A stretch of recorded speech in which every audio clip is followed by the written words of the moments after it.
In cinemas today, you'll be hard-pressed not to find a movie that's not a sequel. They're practically the new norm. But before comic book movies started conquering Hollywood, there was a golden era of sequels that generated some of the best movies of all time. Today at Film Garden, we're listing our top 5 greatest sequels ever made.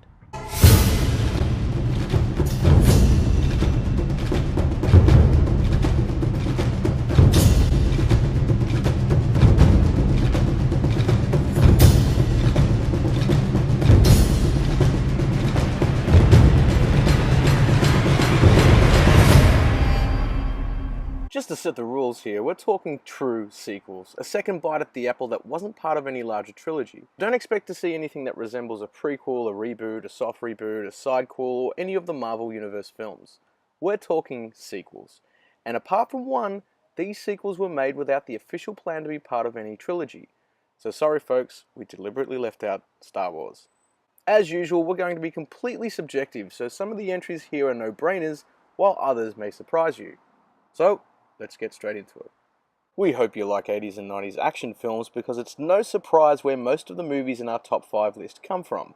But you have to remember, sequels are the spawn of the blockbuster, and the blockbusters that were hitting cinemas in the 80s and 90s were mostly action, especially when these guys were strutting around. And while horror films had their own breed of sequel, they tended to be continuous and episodic, surpassing numbers 3 and 4 in their titles. So it is with great pleasure we kickstart this list with a pure number 2 in a film franchise, the hilarious, tragic, and action-packed Lethal Weapon 2. Hey, Mom! Don't touch. Just get out of here. Kaffir lover. Lethal Weapon, I hear you ask? Who even talks about those movies anymore? Well, we should, because Shane Black is like the Woody Allen of action.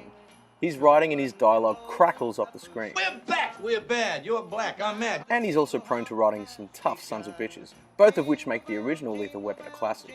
But it was the sequel that put the whole series on the map. It was funnier. You get at the Nick. From the classic toilet bomb scene to Leo Getz. Okay, so, okay,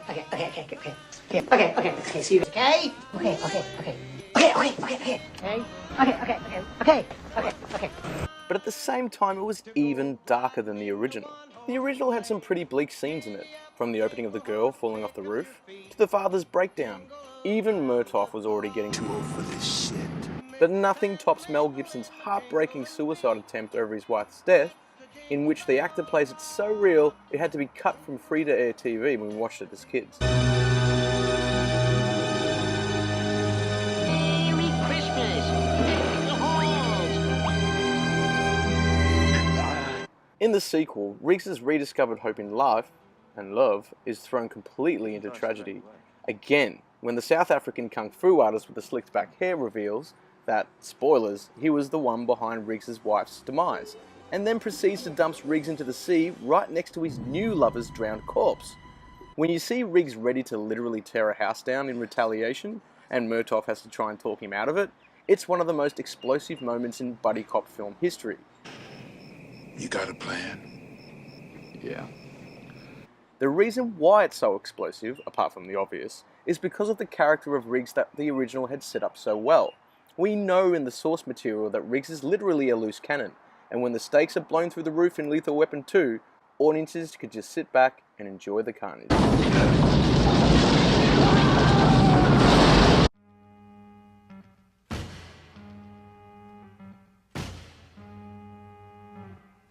That said, number 4 on our list clocks in not as the second film of the series, but as the third.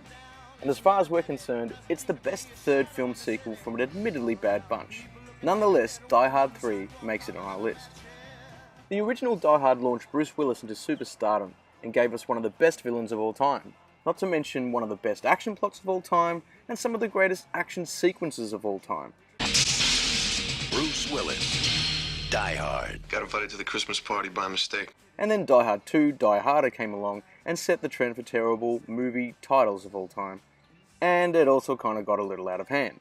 But the much underrated threequel to Die Hard with a Vengeance, rights the ship and was unfortunately thrown off course again with the following sequels that just got worse and worse.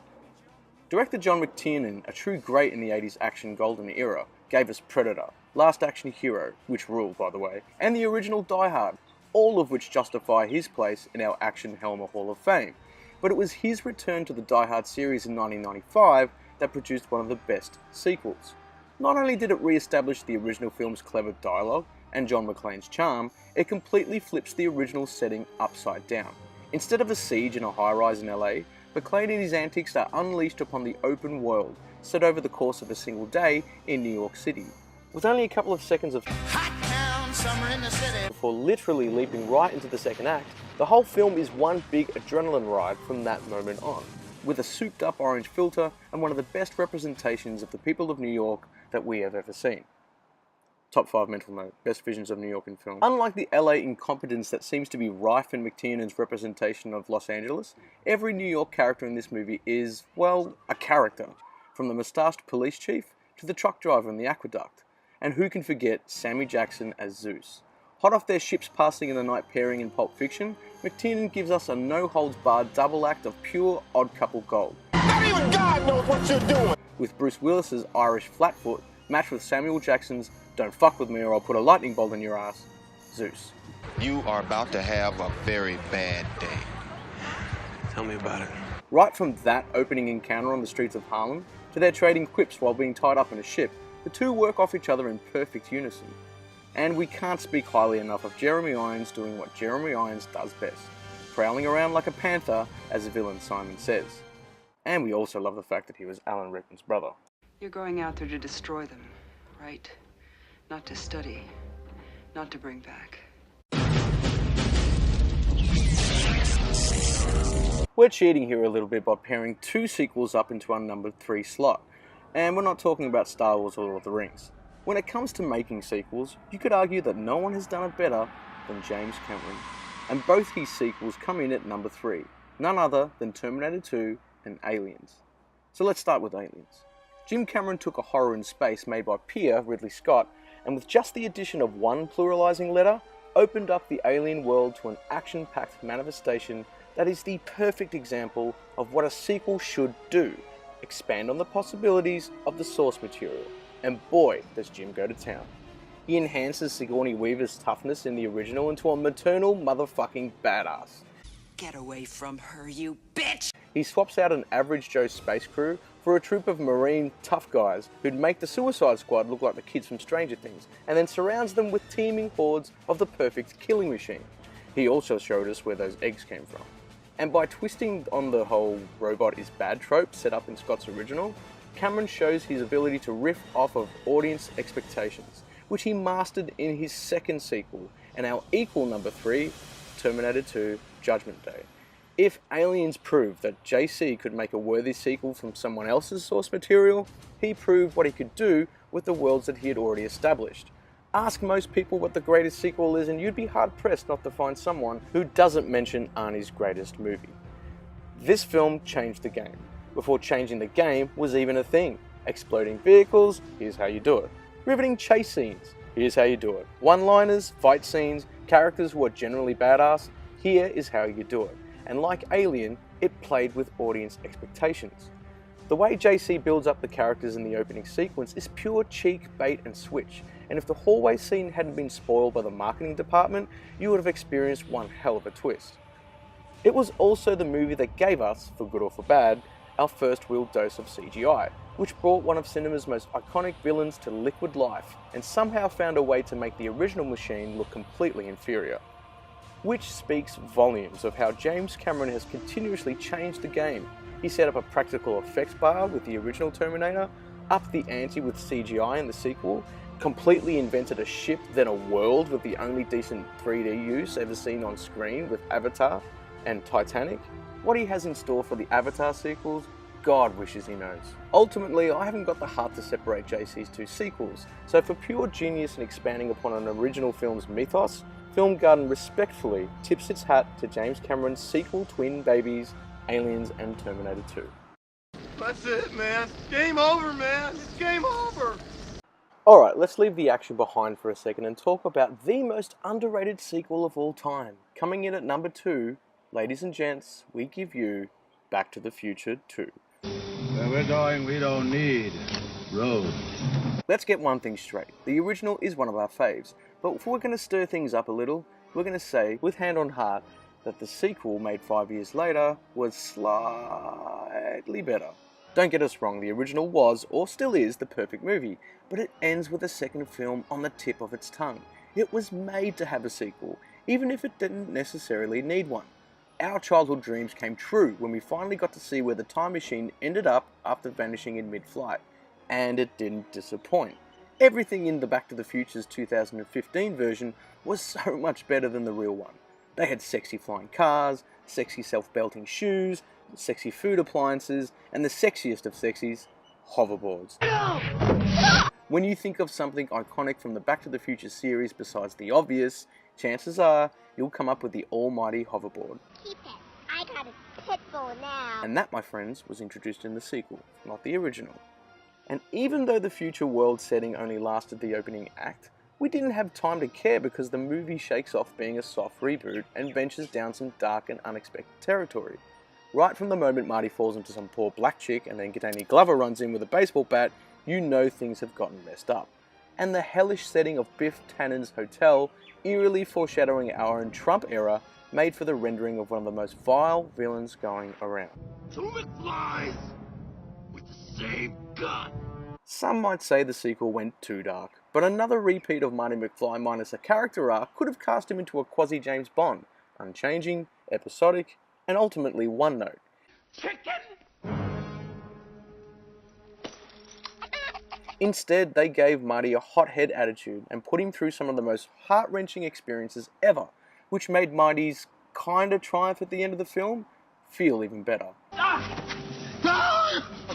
All of this was, of course, because the film's awesome introduction to mainstream audiences of fractured timelines and alternate realities. The timeline skewed into this tangent, creating an alternate 1985. Back to the Future 2 took another time-traveling quirk and placed it at the heart of the conflict, which alone speaks for its genius. I mean, how well the sequel literally blends into its source material is just plain mind-blowing, and had us re-watching the original on repeat, desperate to see Marty hanging over the enchantment under the sea dance. We're hard-pressed to come up with a sequel that used sequences from the original in such dynamic ways. And who could forget the 50s Ford versus hoverboard climax?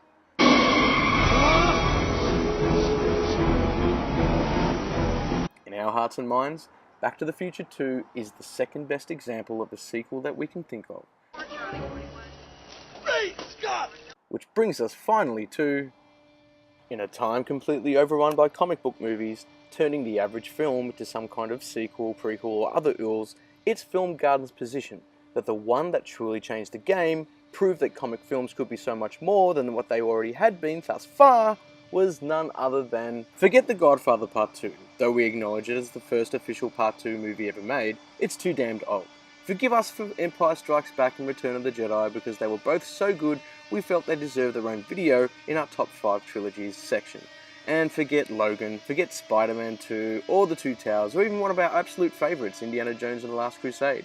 When it comes to a movie that was only intended to be a sequel, that was unfashionably following a solid reboot, that rolled the dice when casting its main villain, and that really had no right to be so fucking good, nothing compares to Christopher Nolan's Dark Knight.